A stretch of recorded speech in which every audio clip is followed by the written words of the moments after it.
Bonsoir et merci d'être là pour ce webinaire sur les questions de la réduction fiscale. Et ce soir, on accueille Mathaï Souchon, qui a travaillé sur ces sujets pendant plusieurs années, qui a même été confronté à plein de sujets différents autour de comment on peut effectivement avoir un impact très fort.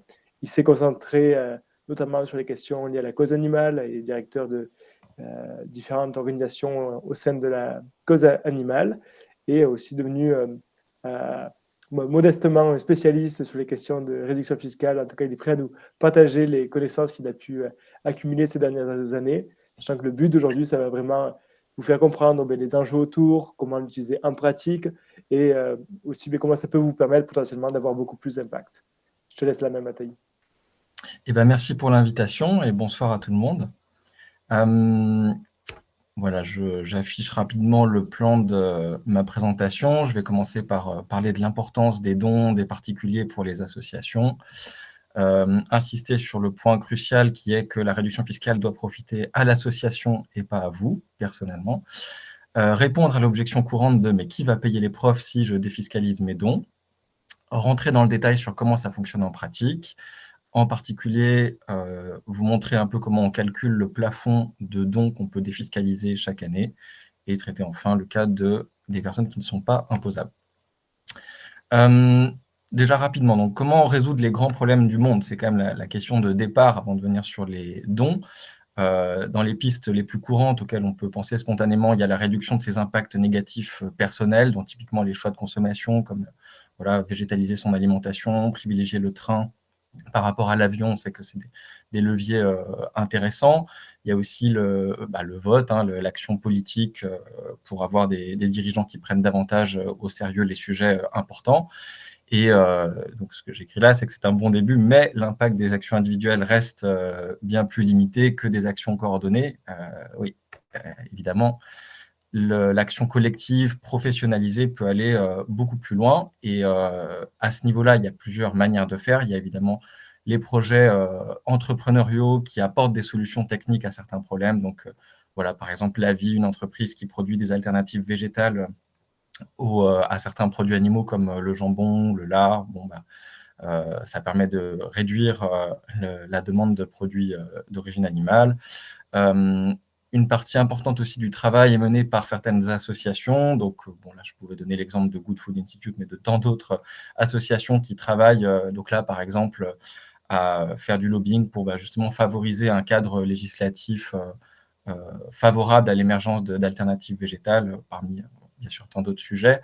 Et donc, donner à ces associations de quoi mener leurs projets à bien, leur apporter le financement requis, c'est une manière significativement efficace de contribuer à la résolution des grands problèmes du monde. Et c'est donc là que je viens sur la spécificité des dons de particuliers, parce qu'on pourrait se dire, mais dans le fond, il existe des fondations, des milliardaires, philanthropes qui apportent des gros montants, et finalement, est-ce qu'on ne peut pas se dire que puisque c'est eux qui vont apporter potentiellement le gros des sommes, on pourrait se contenter de ça. La nature des dons qui sont apportés compte aussi. Évidemment, quand vous dépendez d'une poignée de gros financeurs, vous êtes en tant qu'association dans une certaine insécurité. Il suffit qu'un financeur change ses priorités d'une année sur l'autre et potentiellement l'association est amenée à fermer. Également, s'il y a des variations simplement des montants, ça a tout de suite des effets importants, là où évidemment un pool de nombreux petits donateurs est beaucoup plus sécurisant. Ils vont a priori pas tous baisser leurs dons de 20% sur la même année. Et l'aspect fonds affectés et soutien général. Oui, Romain? C'est simplement aussi pour ajouter qu'il y a aussi, quand on choisit des associations qui ont des besoins de fonds supplémentaires, ça veut dire, et qu'on les reconnaît pour ça, mais ça veut dire que vraiment chaque don en plus permet d'avoir davantage d'impact. Ça veut dire qu'il y a un potentiel de financement supplémentaire malgré ces dons déjà existants, ce qui veut dire que il y a encore des heures de travaux supplémentaires pour faire du plaidoyer efficace, pour aider un grand nombre d'individus. C'est encore des moustiquaires imprégnés qui vont réduire effectivement la mortalité en plus. Donc voilà, il y a aussi l'idée d'un impact additionnel qui est permis. Ouais, Alors là-dessus, c'est vrai que certaines associations demandent éternellement plus de dons, d'autres demandent ce dont elles ont vraiment besoin, et donc quand elles disent qu'elles sont encore en recherche de dons, c'est qu'elles vont vraiment faire un usage efficace des dons supplémentaires qu'elles vont recevoir. Et donc là, sur l'aspect fonds affectés et soutien général, je pointe le fait que, voilà, pour prendre un exemple, c'est pas une association, mais le musée du Louvre, on en a entendu parler récemment par rapport au cambriolage, et la difficulté du financement par mécénat, c'est qu'on se retrouve avec des mécènes qui veulent financer des grandes œuvres et puis avoir leur nom sur une plaque, mais pour financer les travaux de sécurisation, là, c'est moins prestigieux, on a moins envie, et pourtant, le musée a aussi besoin de mettre de l'argent sur ce genre de dépenses, et on peut avoir la même difficulté dans les associations où certaines parties du travail sont moins attirantes pour les gros donateurs qui veulent avoir un projet avec un début, une fin, un impact clair, et parfois on a besoin aussi de marge et de flexibilité. Donc les dons des particuliers sont vraiment déterminants, mais il y a un problème significatif avec ces dons-là, c'est que ce sont des petits montants, il faut donc convaincre beaucoup d'individus pour obtenir des sommes substantielles, et c'est d'autant plus difficile d'obtenir suffisamment de personnes prêtes à faire des dons qu'on travaille sur des causes qui sont mal identifiées par le grand public, et il en existe un certain nombre comme ça, où il y a un potentiel d'impact important, mais une visibilité auprès du grand public qui n'est pas forcément énorme. Je donne l'exemple de la souffrance des animaux d'élevage, ce n'est pas un sujet complètement inconnu, mais ce n'est pas non plus un sujet tant médiatisé que ça. Les associations ont donc vraiment besoin que vous leur donniez ce que vous pouvez raisonnablement, évidemment, leur donner.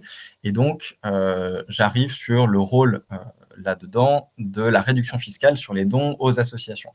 Donc, c'est cette fameuse petite phrase « Votre don ouvre droit à une réduction fiscale de 66% dans la limite de 20% du revenu imposable », phrase qu'on lit partout sur les formulaires de dons des associations éligibles. Et donc, voilà un exemple, j'ai pris le site de L214, je tape que je veux donner 100 € dans leur formulaire, et on m'explique que le don ne coûte réellement que 34 € après réduction fiscale. 34 parce que la réduction, c'est 66% précisément. Ce n'est pas 2 tiers, ce n'est pas 66,6, c'est bien 66,0. Là, une question que j'aimerais poser, c'est est-ce que vraiment, c'est ça le but avec cette réduction fiscale, de faire des économies personnellement ? C'est-à-dire que dans le cas où on n'est pas imposable, on veut donner 100 €, ça nous coûte 100 € comme prévu. Et dans le cas où on est imposable, on donne 100 € et finalement, ça ne coûte que 34 €. Et donc, on a économisé 66 € pour soi, pour faire des achats en plus. A priori, la raison d'être de cette réduction fiscale, ce n'est pas vraiment ça. C'est plutôt d'inciter les personnes imposables à faire des plus gros dons aux associations qui agissent dans les domaines qui relèvent de l'intérêt général, parce que ces associations viennent réaliser des choses que l'État n'est pas forcément en capacité ou en volonté de réaliser, donc ce que j'appelais les lacunes de l'action publique. L'État peut même l'encourager encore plus activement. Voilà, dans le cas des Restos du Cœur, ils ont même créé une réduction spéciale de 75% sur les premiers 1 000 € donnés. Donc, c'est une forme de reconnaissance de l'État que l'action associative, elle vient compléter un certain nombre de politiques publiques, et même, en fait, l'État a probablement fait des économies dans certains secteurs grâce à la contribution gratuite de bénévoles associatifs. Ce que les associations, à mon avis, pourraient, voire devraient plutôt écrire, c'est donc quelque chose comme ça. Donc là, j'ai trafiqué la capture d'écran pour mettre la phrase idéale, à mon avis. Si vous êtes imposable, vous devriez donner 300 € afin que votre don vous coûte réellement 102 € après réduction fiscale. Et donc, de cette manière-là, vous faites profiter à l'association de la réduction fiscale. Donc, un exemple d'un parti politique d'extrême droite, mais qui a bien compris la chose. Voilà, donc là, j'avais tapé 100 € pour le test, et voilà, il me propose spontanément de donner plutôt 294 € parce que, après réduction fiscale, ça me coûte 100 €. Donc, le point de départ, c'est vraiment je fixe mon budget, et ensuite, je multiplie quasiment par 3 pour voir combien je dois vraiment donner pour que ça me coûte ce que j'avais prévu. Voilà, c'est ce que j'ai récapitulé ici sur cette slide. La formule précise, c'est je prends mon budget de don et je le divise par 0,34. Donc, si je veux dépenser 102 €, je divise par 0,34 et ça me donne bien 300 € que je dois donner. À ma connaissance, j'ai indiqué, c'est le dispositif d'incitation au don le plus avantageux au monde. C'est quand même quelque chose d'assez inouï dont on bénéficie là, et qui méritent vraiment d'être regardés avec attention. OK. Maintenant, une objection qui peut venir, c'est mais réduire autant mes impôts, ça veut dire quand même que je suis en train peut-être de déshabiller Pierre pour habiller Paul, et je vais causer des difficultés au budget de l'État en faisant ça. Alors, bon, déjà, j'aimerais quand même pointer que c'est une manière partiale de poser les termes du débat, de souligner juste une dépense qu'on aime bien dans la dépense publique, parce qu'évidemment, on peut forcément trouver des choses que vous n'aimez pas non plus dans l'action de l'État, au hasard, hein, le financement de l'élevage intensif, la plupart des gens se disent contre l'élevage intensif dans les sondages, de la corrida qui bénéficierait non plus d'un soutien populaire, ou voilà, j'ai mis RN et LFI, a priori, la plupart des gens détesteront soit l'un, soit l'autre, et donc, pourtant, voilà, il y a bien un financement pour ces partis financés par l'argent public, donc vos impôts. Mais admettons quand même que la question soit posée en ces termes de qui va payer les profs. La réduction fiscale sur les dons compromet-elle réellement le financement des services publics? Là, j'aimerais vous proposer en fait de regarder un peu plus précisément les chiffres pour voir l'impact macroéconomique. Et donc, si on regarde les recettes fiscales brutes du budget général 2025 de l'État français, eh bien, on voit que en fait, l'impôt sur le revenu, c'est 121 milliards sur au total 495 milliards d'euros, donc c'est 24,4%. Autrement dit, vous avez les 3/4 des recettes fiscales qui ne viennent pas de l'impôt sur le revenu. Et vous voyez que notamment, le premier impôt que tout le monde paye, c'est la taxe sur la valeur ajoutée, et ça, personne n'y échappe. Donc même dans l'hypothèse, complètement irréaliste, hein, mais juste pour dire, où tout le monde parviendrait à réduire à 0 son impôt sur le revenu, en fait, les profs resteraient payés à 75%. Ouf. Bon, de toute façon, les réductions fiscales ne marchent pas comme ça. Un budget qui est trop déséquilibré, il peut être revu en réalité en cours d'année par le Parlement. Et bien sûr, l'État ne va pas réellement nous donner le pouvoir de bénéficier de réductions fiscales qui iraient mettre en déroute les services publics. Il est outillé pour réagir avant d'arriver là à ce genre de situation.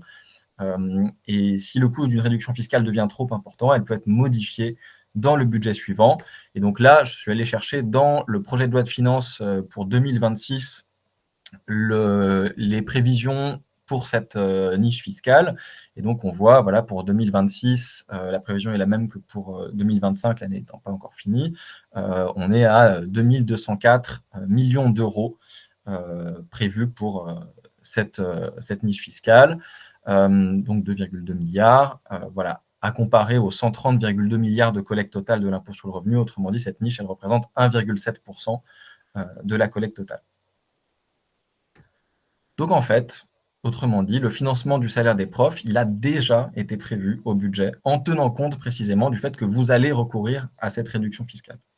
Parmi bien d'autres d'ailleurs, parce que ce qu'il faut voir, c'est que cette niche fiscale, elle est en 9e position des dépenses fiscales les plus coûteuses, mais vous en avez beaucoup d'autres avant qui sont à plus de 2,2 milliards. Donc, et de très loin devant, on a le crédit impôt recherche, le crédit d'impôt lorsque vous employez quelqu'un à votre domicile, par exemple, pour faire le ménage.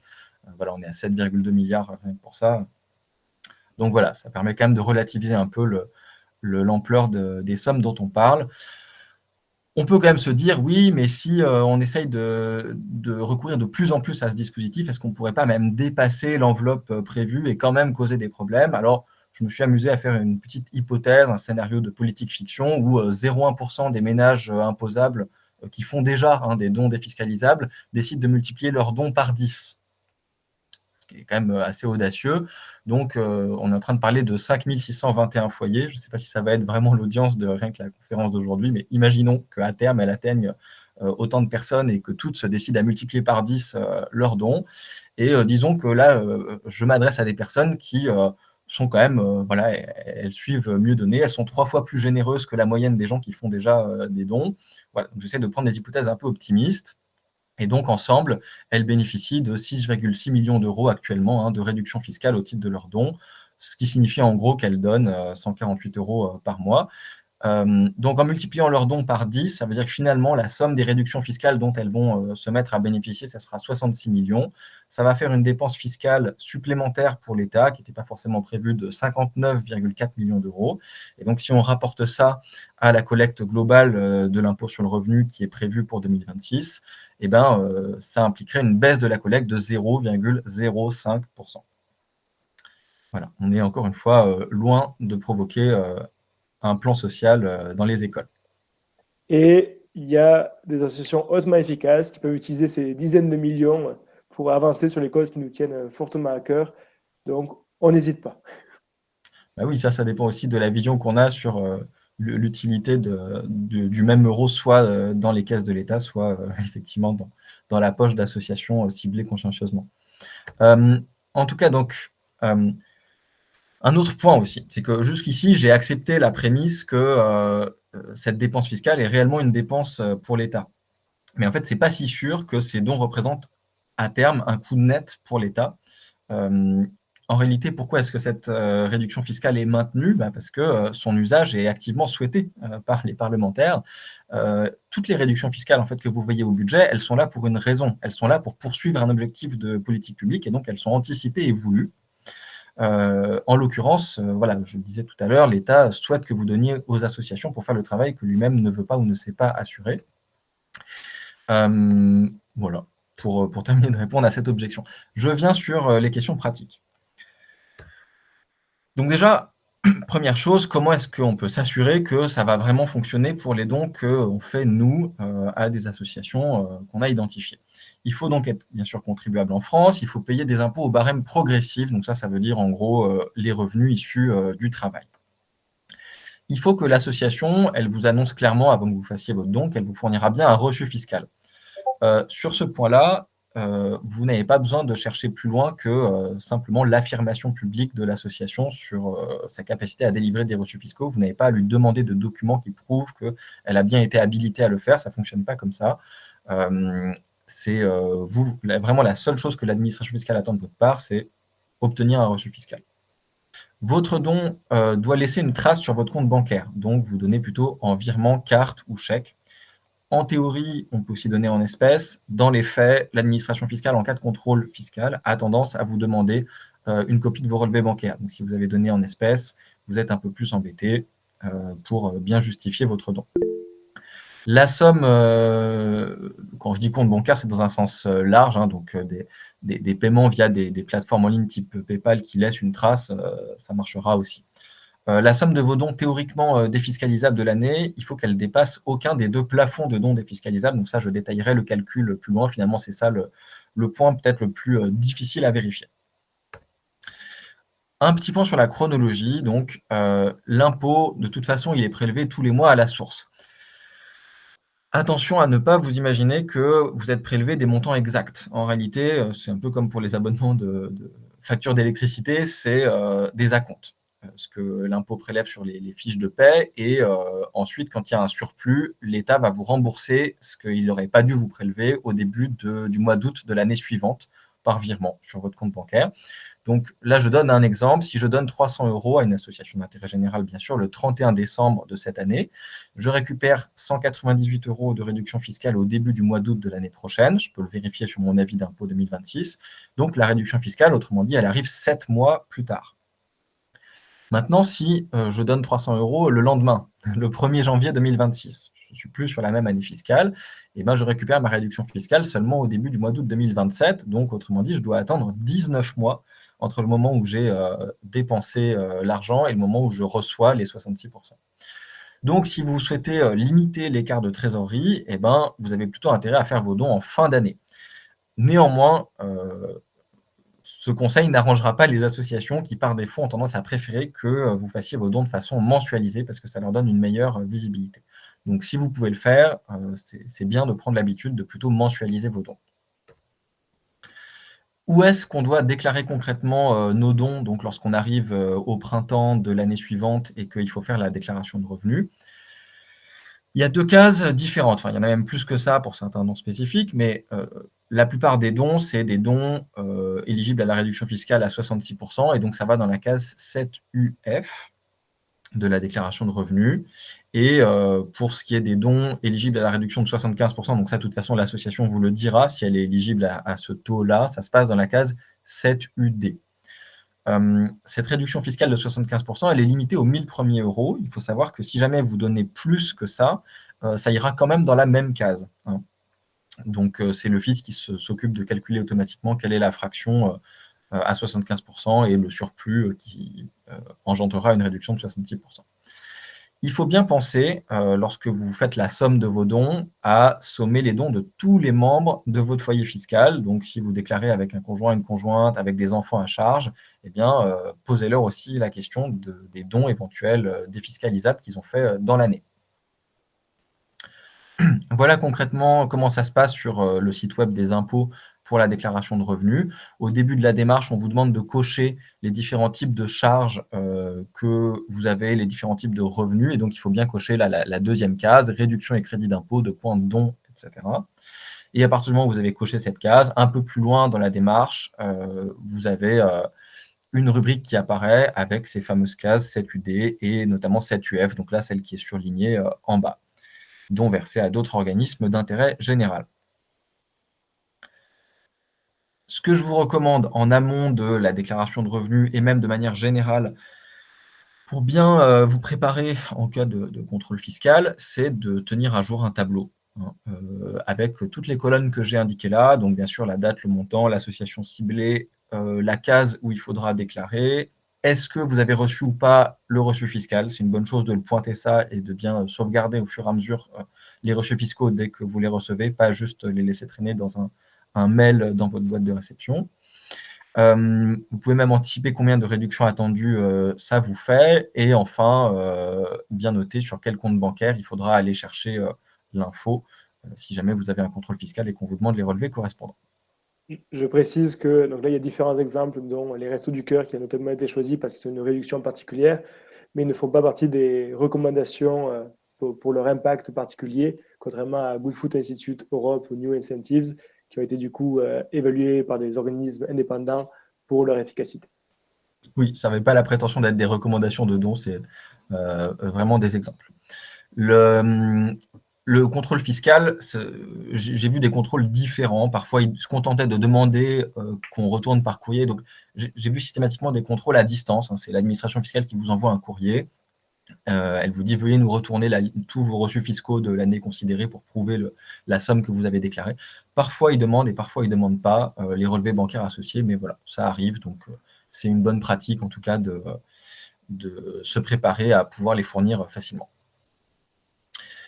La réduction fiscale est-elle menacée par les politiques d'austérité? On peut se demander à quel point c'est durable. Donc, il faut voir que c'est quand même un dispositif qui existe depuis 70 ans, qu'il y a de temps en temps des discussions sur voilà, un rabotage possible, mais il y a quand même une pression du mouvement associatif qui est relativement bien organisé pour faire valoir ses intérêts. Et les partis politiques eux-mêmes aussi bénéficient de cette réduction fiscale. Donc, ce serait étonnant qu'ils viennent complètement scier la branche sur laquelle ils sont assis. En général, ce dont on entend parler, c'est surtout une limitation de la somme totale des dons qui peuvent être faits, mais il n'y a pas vraiment de débat sur une suppression ou sur une réduction massive du taux de la réduction fiscale. Donc, vous pouvez partir du principe, a priori, que par défaut, ça va être reconduit à peu près à l'identique chaque année. Comment est-ce qu'on peut donc calculer, plus précisément, les deux plafonds de dons défiscalisables? Alors, je vous propose une méthode rapide, au moins pour que vous ayez un ordre de grandeur facilement. Pour 2025, donc là, c'est vraiment un exemple pour une personne qui a simplement un salaire, qui est salarié, qui est célibataire, sans enfant à charge, sans situation particulière, voilà. Et donc, son net imposable, qui n'est pas le même que le net versé sur le compte bancaire, donc c'est vraiment le montant qui apparaît sur votre fiche de paie en tant que net imposable. S'il est inférieur ou égal à 3 773 €, alors votre plafond se calcule de la façon suivante. Vous prenez l'impôt simulé, donc il faut faire une simulation d'impôt à partir de vos revenus, et vous divisez cet impôt simulé par 0,66 et ça va vous donner votre plafond de dons défiscalisables à 66%. Et par contre, si votre salaire net imposable est supérieur à ce montant de 3 773 €, alors la méthode est différente. Il faut prendre donc ce salaire net imposable annuel, le multiplier par 0,9, en fait c'est l'abattement pour les frais professionnels, puis le multiplier par 0,2. parce que c'est ce qu'on appelle la limite des 20%. Bon, ça reste une méthode qui est imprécise, c'est vraiment, encore une fois, juste pour vous donner un ordre de grandeur, mais en réalité, c'est quand même bien que je vous montre aussi la méthode détaillée. Il faut calculer en réalité donc les deux plafonds que je viens d'indiquer là et retenir le plus petit des deux, le plafond 1. Donc c'est le fait que les dons ne peuvent pas réduire l'impôt en dessous de 0. Donc petit vrai ou faux. Bob est un donateur imposable, son salaire net imposable c'est 1 700 € par mois et il donne 1 000 € cette année à des associations d'intérêt général. Donc en août prochain, on peut se dire que le fisc va le rembourser par un virement d'un montant de 1000 fois 66% égale 660 €. Est-ce que c'est vrai? Bon, je ne vois pas de webcam allumée pour demander de lever la main. Est-ce que c'est vrai? Est-ce que c'est faux? Bon, en tout cas, je vous dis tout de suite, c'est faux. Parce que en fait, ces revenus ne provoquent que 208 € d'impôt. Donc la réduction réelle, elle va être seulement de 208 €. On est limité par ce plafond 1. D'où l'importance d'estimer chaque fin d'année vos impôts pour pouvoir bien calculer votre plafond 1, sachant que l'administration fiscale ne vous aide pas dans cette tâche puisqu'elle ne publie son simulateur officiel qu'au début de l'année suivante. Et il faut donc se fier à un simulateur privé qui soit à jour des derniers votes au Parlement. Idéalement, en général, on a de la visibilité sur ça au mois de novembre. Bon, avec l'instabilité politique actuelle, ça traîne un peu plus, mais usuellement, c'est quand même ça. Mon conseil, c'est donc d'aller chercher sur Internet « Corrige ton impôt simulateur 2026 ». C'est un des meilleurs simulateurs privés qui est fréquemment actualisé. En tout cas, ça fait plusieurs années qu'il est bien à jour et fiable. Voilà à quoi il ressemble. Donc là, encore une fois, j'ai pris le cas simple de Bob.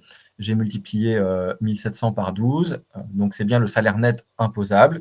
J'insiste, il est différent du salaire brut. Il est différent du salaire net versé sur votre compte bancaire. C'est indispensable d'aller chercher votre cumul imposable sur votre fiche de paie la plus récente. Et j'ai donc indiqué cette somme dans la case « Revenus » au bout de ma flèche rouge. J'ai dit attention à la date de versement parce que si votre salaire est versé au début du mois suivant celui pendant lequel vous avez travaillé, alors il n'est pas forcément, en fait, le salaire de décembre, s'il est versé en janvier 2026, il n'est pas imposable sur l'année 2025. Et ça veut aussi dire qu'a priori, votre fiche de paie de 2024, de décembre 2024, vous intéresse parce que vous avez probablement reçu le salaire en question en janvier 2025 et donc il rentre dans l'année fiscale 2025. Donc, il faut bien faire attention à ces frontières entre années fiscales. Et enfin, on n'inclut pas nos revenus du patrimoine, sauf si on a dû cocher la case 2OP. Je ne rentre pas dans les détails. Ça, de toute façon, quand vous déclarez vos revenus, le fisc vous dit ce qui est le mieux de faire par rapport aux revenus du patrimoine. Attention aux autres réductions d'impôts, oui, parce que du coup, quand on estime son impôt, il faut bien prendre en compte si on a le droit à certaines réductions d'impôts. Pour prendre un exemple, voilà, c'est vous êtes une personne âgée, vous vivez dans un EHPAD, eh bien l'État réduit votre impôt de 25% des dépenses supportées pour cet hébergement en EHPAD. Et donc, il faut commencer par non seulement simuler votre impôt, mais ensuite déduire de votre simulation ce dont vous bénéficierez au titre de cette réduction d'impôt. Et s'il y a d'autres réductions d'impôt, pareil, bien commencer par les prendre en compte avant d'arriver à votre estimation de l'impôt réel qui vous restera à la toute fin. Et seulement à partir de là, on fait nos petits calculs de plafond de dons. Il ne faut pas non plus confondre la notion de réduction d'impôt avec déduction d'impôt. Donc, typiquement, les pensions alimentaires, elles viennent en déduction de vos revenus, pas de votre impôt. Donc, ça influence aussi la somme à indiquer dans le simulateur. Voilà du coup la formule de calcul pour déterminer ce fameux plafond 1. C'est l'impôt qu'on s'attend à payer après avoir bénéficié de toutes les autres réductions et déductions d'impôts éventuels, hors crédit d'impôt, parce que les crédits d'impôt, on les reçoit de toute manière, peu importe qu'on ait des impôts à payer ou pas. Et on divise donc cette somme par 66%. Donc là, je donne un exemple.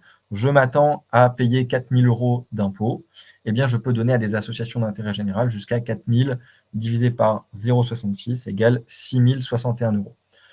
Bon, petit point chipotage, en fait, quand votre impôt descend à 60 € ou moins, il n'est pas prélevé. Donc, en fait, la formule, vous pouvez enlever 60 € à l'impôt attendu, mais il suffit que vous vous trompiez d'1 € et en fait, vous allez quand même devoir les payer. Donc, je préfère faire simple et ne pas utiliser cette formule. Mais si vous voulez jouer, allez-y, prenez-la. Plafond numéro 2, les dons ne peuvent dépasser 20% du revenu imposable. Je reviens donc sur le cas de Bob, avec son salaire net imposable de 1 700 €. Est-ce que c'est vrai ou faux que le plafond se calcule ainsi? Je prends 1 700, je multiplie par 12 pour avoir le revenu net imposable annuel, je multiplie par 20%, donc ça fait 20 400 fois 0,2 et ça fait 4 080. Bon, est-ce que c'est vrai, est-ce que c'est faux? Eh ben, c'est faux. Parce qu'il faut utiliser le revenu imposable qui est fourni par le simulateur, qui n'est pas le même que celui de vos fiches de paie. Pourquoi? En fait, c'est l'histoire de l'abattement pour les frais professionnels qui vient jouer aussi. Donc, le simulateur, il vous le calcule bien. Et donc, en réalité, votre revenu imposable, dans le cas de Bob, là, c'est 18 360 €. Et donc, ça vous fait un plafond 2 qui est de 3 672 €. OK. Donc, j'ai calculé mon plafond 1, j'ai calculé mon plafond 2. Maintenant, je n'ai plus qu'à retenir le plus petit des deux plafonds. Bon, là, c'est assez clair. Entre 208 € d'impôt annuel divisé par 0,66, j'arrive à 315 € de plafond 1.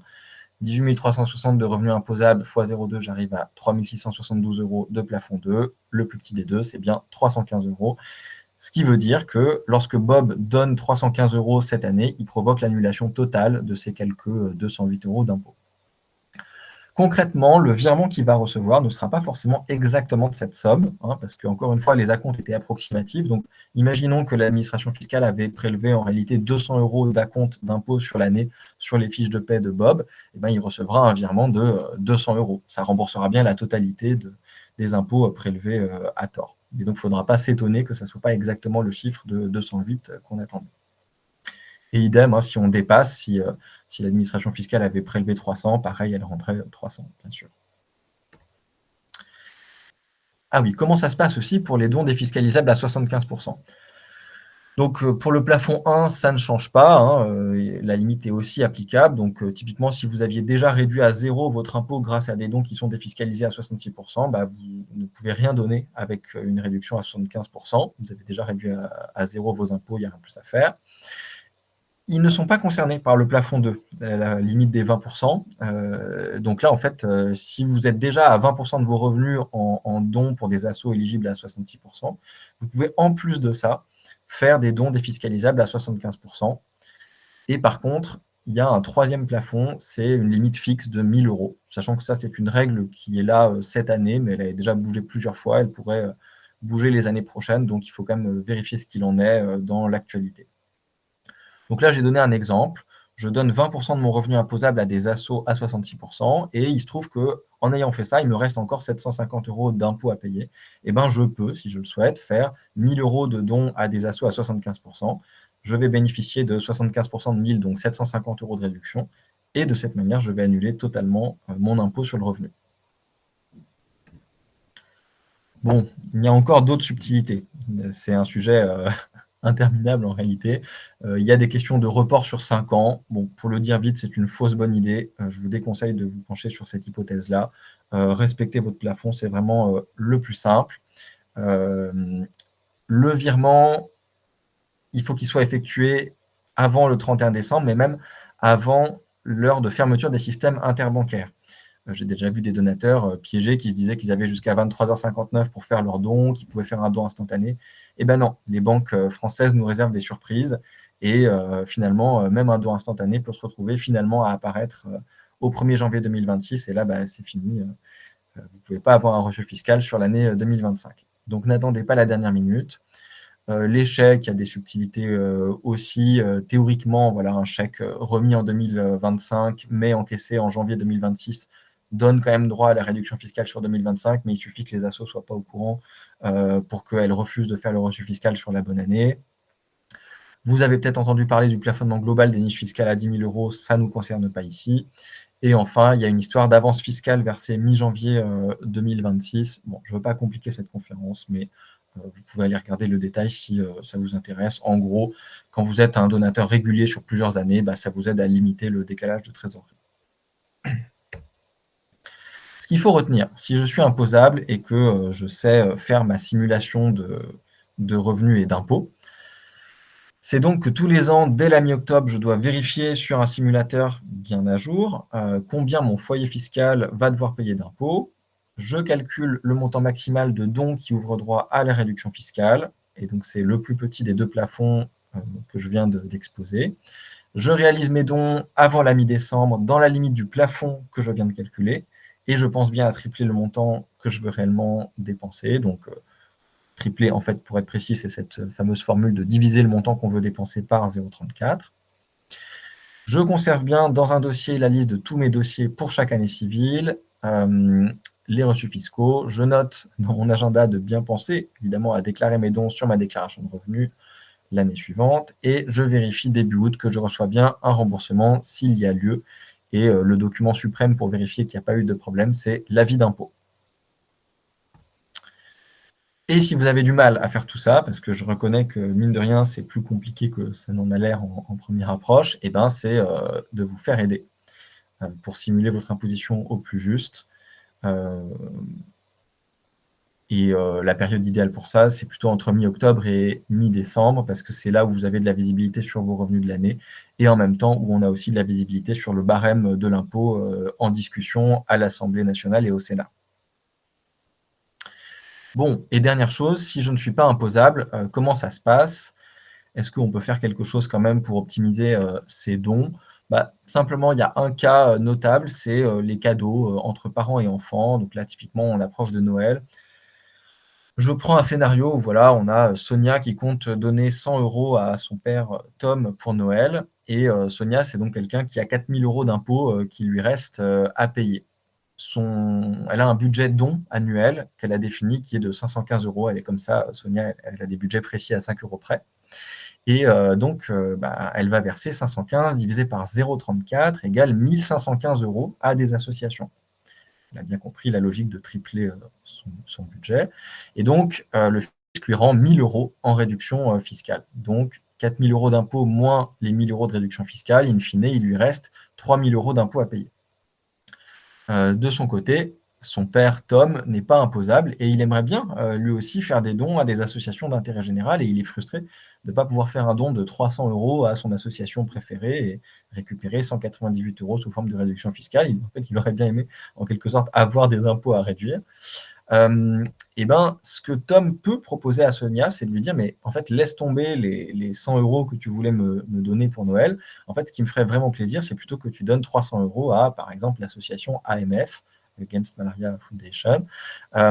Donc Sonia, en fait, elle va réaliser ce don de 300 € à l'association AMF. Elle va recevoir un reçu fiscal. En août prochain, elle récupère 198 € de réduction fiscale. Elle y a bien droit, vu qu'il lui restait de toute façon des impôts à payer. Et le bilan, c'est qu'à 2 € près, Sonia, elle a de toute façon dépensé ce qu'elle a prévu, 102 €. Elle voulait faire un cadeau de 100 € à son père. Tom, lui, il devait initialement recevoir 100 € de cadeau de Noël, et il voulait dépenser 100 € pour son don. Et en définitive, il a renoncé à son cadeau de Noël, mais il a aussi renoncé à son don. Donc en fait, ça revient au même pour lui. Simplement, ce qu'il a permis de provoquer comme résultat, c'est que l'association, elle reçoive 300 €. Alors que s'il avait lui-même directement effectué son don, l'asso, elle aurait reçu seulement 100 €. Et qu'ainsi, 3 fois plus de personnes dorment protégées sous des moustiquaires et voilà, mortalité s'améliorer. Voilà. Donc simplement, pour avoir pris 1 minute pour expliquer ce qui lui ferait vraiment plaisir à Noël, on a un impact derrière pour les bénéficiaires qui est 3 fois plus important. Donc c'est quand même intéressant à considérer, évidemment, si vous êtes dans cette situation et que vous savez avant Noël que vous allez avoir ce cadeau financier. Cadre légal, simplement, je voudrais quand même préciser qu'est-ce qu'on entend par cadeau de Noël, parce que est-ce que 10 000 €, 100 000 €, c'est un cadeau de Noël? Donc non, l'administration fiscale considère qu'un cadeau, ça doit être raisonnable par rapport au patrimoine de la personne qui le consent. Elle ne donne pas de chiffres précis, mais en fait, quand on regarde la jurisprudence, ce qu'est allé faire cette journaliste de 20 minutes, on voit qu'en pratique, les tribunaux considèrent que la valeur du don intrafamilial ne doit pas dépasser, ou même en dehors de la famille, en fait, ne doit pas dépasser 2 à 2,5% du patrimoine de celui qui le consent. Voilà, donc c'est ça l'ordre de grandeur de ce dont on parle pour un cadeau de Noël. Ça peut quand même être des gros montants pour des personnes qui ont pas mal d'argent, du coup. À retenir, donc si je ne suis pas imposable, ben, c'est que mes dons ayant 3 fois moins d'impact que ceux d'une personne imposable, j'essaie autant que possible d'encourager mes proches imposables à ne pas me faire de cadeaux financiers et à plutôt, bah, en fait, faire des dons 3 fois plus importants à la place, aux associations d'intérêt général qui me sont chères. Il y a aussi une autre possibilité que, je voulais signaler, c'est que si je sais qu'en fait, voilà, je ne suis pas imposable parce que je suis en études, mais je vais bientôt travailler et devenir imposable d'ici, par exemple, 1 ou 2 ans, je peux épargner chaque mois le montant que je souhaite allouer à mes dons dans le futur. J'attends de devenir imposable et là, je réaliserai enfin le don de la somme que j'ai épargnée en triplant mon impact. En attendant, si vous pensez faire ça, je conseille quand même de prendre un petit engagement test afin d'ancrer l'habitude de prévoir chaque mois un budget pour les dons. Donc, le principe de l'engagement test, hein, c'est de dire, voilà, je m'engage à donner par exemple 1% de mes modestes revenus parce que je suis étudiant typiquement. Voilà, bah, merci pour votre attention et puis je laisse la main à Romain pour les suggestions d'actions qui sont présentées sur cette slide. Mais merci beaucoup, Mathaï. Mais l'idée derrière ça, c'est que donc, voilà, mieux donner, notre but, c'est de rendre la générosité efficace beaucoup plus accessible. On pensait que expliquer clairement les enjeux de réduction fiscale pouvait vous aider à passer à l'action, potentiellement nous permettre d'avoir davantage d'impact sur la cause animale, sur les questions de santé, pauvreté, sur le climat, ou même sur les risques catastrophiques sur lesquels on peut faire face. Et, et donc, si jamais vous avez des questions sur ce sujet, on peut aussi échanger pour être plus clair, sachant qu'il y a plusieurs associations sur le site de Mieux Donner qui permettent la réduction fiscale. Il suffit, quand on donne, de confirmer qu'on a bien besoin de la réduction fiscale pour que les associations bénéficiaires vous envoient le reçu fiscal. Et sachant que les reçus fiscaux sont envoyés soit tous les 3 mois, soit au début de l'année suivante, ça dépend un peu des pratiques des associations, et que pour les dons qui sont faits à travers la plateforme Mieux Donner, on vous envoie aussi, avant votre déclaration fiscale, le montant exact des dons à déclarer pour vous faciliter la prise d'action. Et merci encore Mathieu pour la présentation.